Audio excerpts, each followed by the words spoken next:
Good evening, sir. I'm Devyansh, and my question is about India's culture. Like, we are proud of India as a country of rich cultural heritage, but in the last 1,000 years, there were several invasions by the Persians, the Arabs, the Mughals, the British, etc.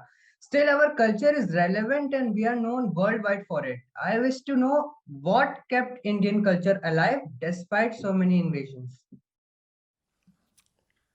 Maybe I need to append the question a little. Maybe we lost out to so many invaders just because of the culture.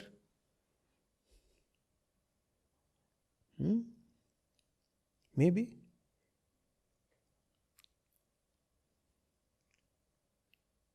See, what is culture? Kindly define. The way we live our lives. Which is which is the way your beliefs are organized in your head, right? The way you talk to each other, common beliefs, way of communication, way of celebration, way of eating, way of dressing up, even your architecture, all that comes in culture. Your language, right? Mostly beliefs is what constitutes culture. Shared beliefs. Now, what is more important? Truth or belief?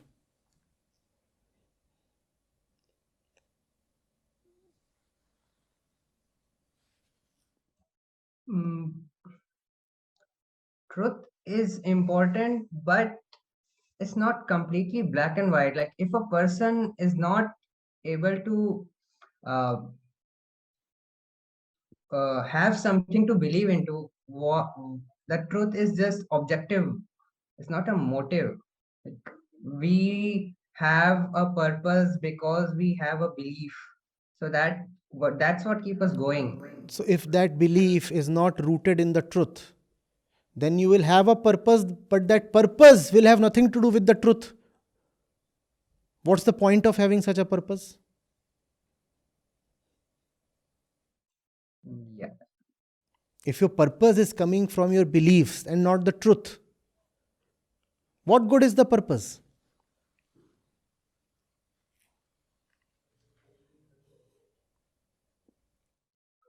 They they have. Just because you are following certain practices since long, huh?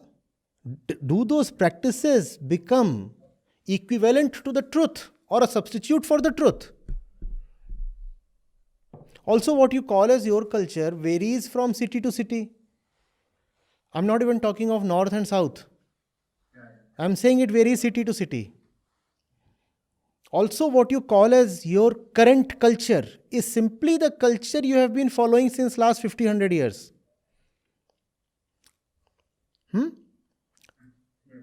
Before that, the culture was very different. And if you go 5 centuries back, the culture was entirely different. So, what do you mean by your culture? You mean the culture of the 19th and the 20th century, right?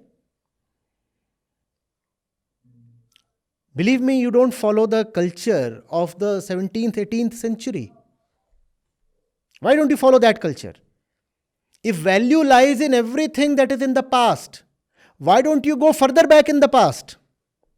Why go back only 1 century? Why not 10 centuries?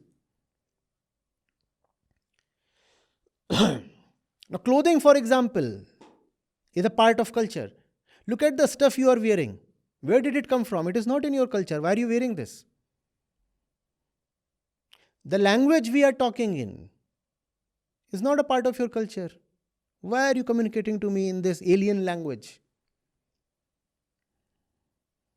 In fact, even the pose you are sitting in is not coming from your culture. It is very Western. Why are you sitting in that pose?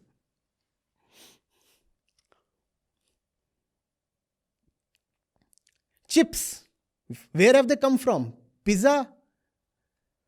Okay, chips and pizza, we anyway scoff at because of their Western origins. How about the dress that you wear in your festivals? Where is kurta pajama coming from? Where is kurta pajama coming from? It was not there 10 centuries back. It is coming from the same invaders. Oh, so bad. Aloo, potato, and tomato. They were not there in the Vedic times. Invaders brought them very recently, both tomato and potato. But you enjoy aloo like anything. So bad, huh? Aloo was not a part of our culture. No, sir. No aloo. For all those who keep talking only of Sanskriti, keep aloo away, first thing. Aloo is a foreign thing. The invaders brought it actually.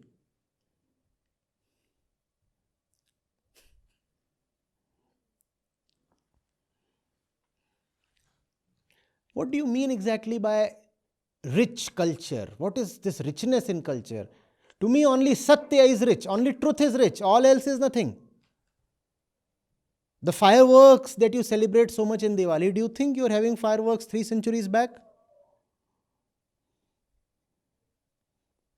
Again, that is something that has a foreign imprint on that. But today you say it's an inalienable part of my culture. What do you mean by your culture? What you call as your culture is largely the culture of those who invaded you. But today you worship that as your own culture. And the thing that deserves to be worshipped, Satya, truth, you have totally forgotten that. When a woman wears sari and covers her head,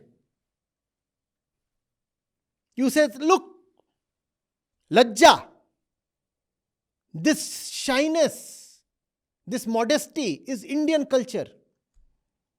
Were Indian women covering their heads in pre-Islamic times? Figure that out. How is it your culture now? It is the culture of the invaders. The same invaders that you hate so much. And you use your culture to hate them. The fact is, even your culture is coming from the invaders. Pulao. Where is pulao coming from?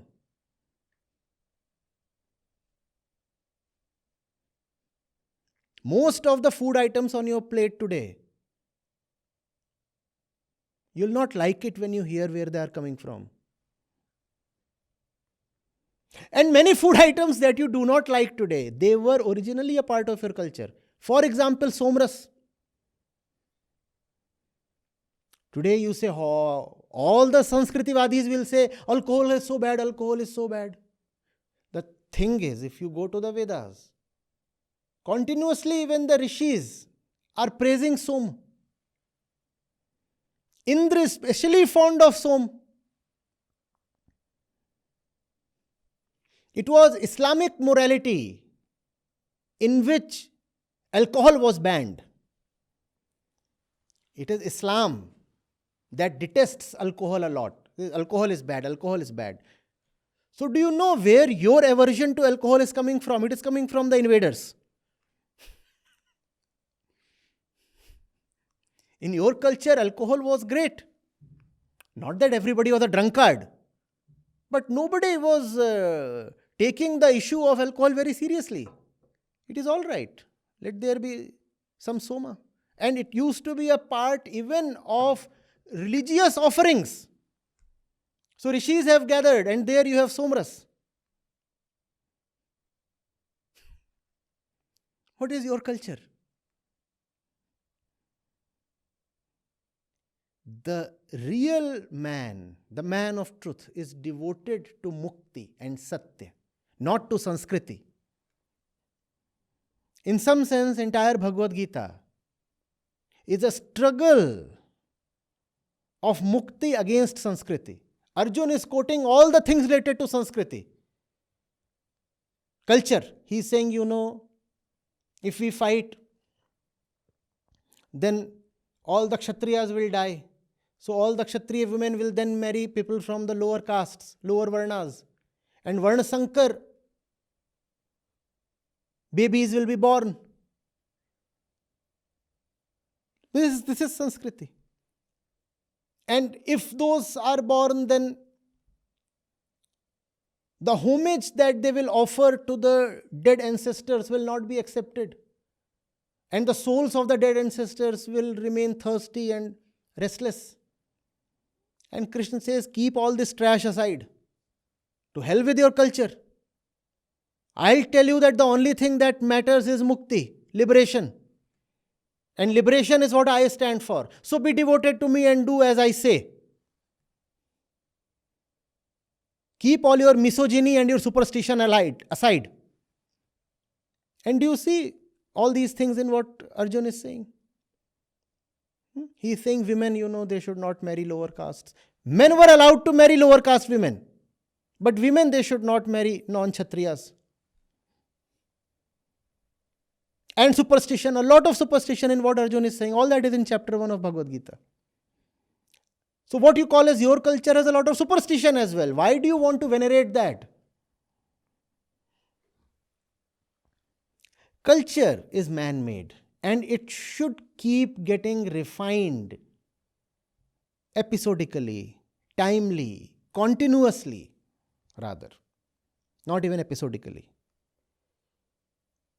Culture is something that pertains to a particular place at a particular moment in time. Culture is time bound and must change with time. And it is already changing with time. 100 years back, you would have said caste system, untouchability, not even untouchability, unseeability. There are certain people you are saying they cannot even be seen. These are great parts of our culture. Didn't you change that? Weren't there social reformers? Today we worship those social reformers. In their time, those social reformers, you threw mud at them. And you abused them. And you even wanted to kill them. And you said these people are destroying our culture because they are talking of abolishing child marriage. And they are talking of widow remarriage. And no. Widow remarriage cannot be done. In our culture, no widow remarriage. And in our culture, kids should be married at the age of 5. And in our culture, the woman should be burnt on the pyre of the husband. These things were part of your culture. No. We are proud that we reformed and refined our culture. Aren't you proud of that? We are proud that we have a better culture today. Similarly, culture should always keep getting refined with a view towards the truth. Do not take culture as sacred or holy. Satya is holy, not Sanskriti. Are you getting it? Satya is Sanatan. Sanskriti is not Sanatan. Sanatan means timeless. Sanskriti is time bound. Getting it? So, I'm not discounting the importance of culture. What I'm saying is, remember the place of culture vis-a-vis the truth. Culture should be a shadow of the truth. Culture should be a follower of the truth. Do not place culture in a position where it becomes the absolute. Only the truth is absolute. Culture is not absolute. The Upanishads do not sing of Sanskriti, they sing of Satya. The saint poets didn't sing of Sanskriti, they talked of Satya. Unfortunately, in today's India, there is a very unfortunate kind of cultural aggression taking shape. Everybody is talking of culture and nobody is talking of the real thing, Satya, truth. They have started equating culture with religion, but religion is not culture. Religion is something in service of the truth.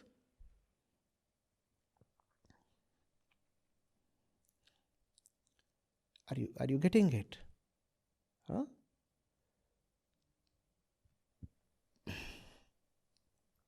Have great traditions and always be careful that your traditions are pointing towards the truth.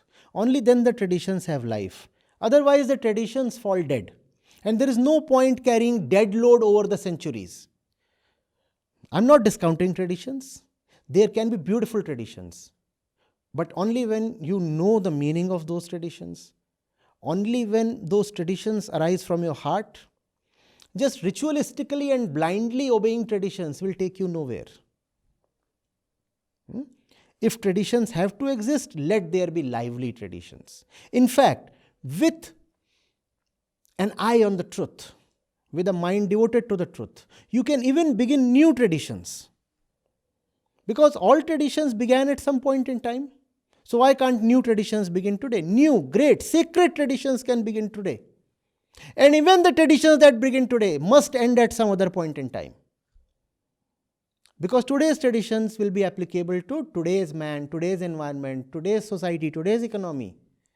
200 years later, those traditions might not be useful. So then those traditions can be reformed or totally disposed away. And the new traditions should come up. Traditions are not sacred. Traditions can be dropped and new traditions can be started. And even ancient traditions can be continued if there is meaning in them. And that meaning you don't need to superimpose on the tradition, because that's also a trend these days. Take some random tradition and superimpose meaning on it. Say, no, no, no, this tradition is not random. It has this meaning. No, no. The tradition has no meaning at all. You are needlessly imposing meaning on the tradition. No, that kind of pseudoscientific thing don't attempt, please. Let the tradition have real meaning, and then it can continue for long. Otherwise, drop it.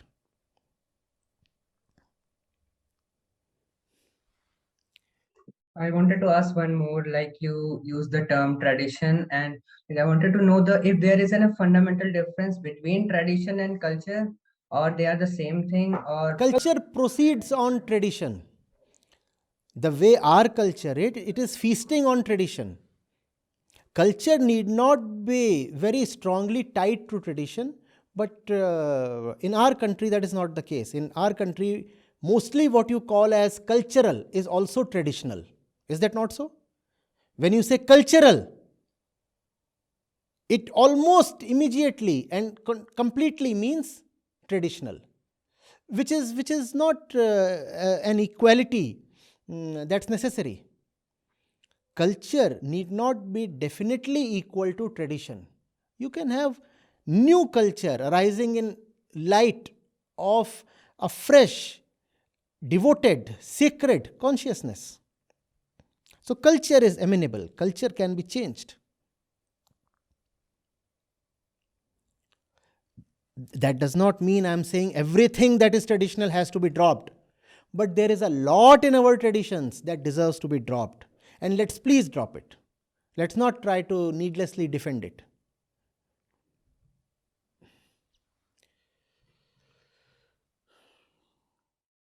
yes, understood. Yeah.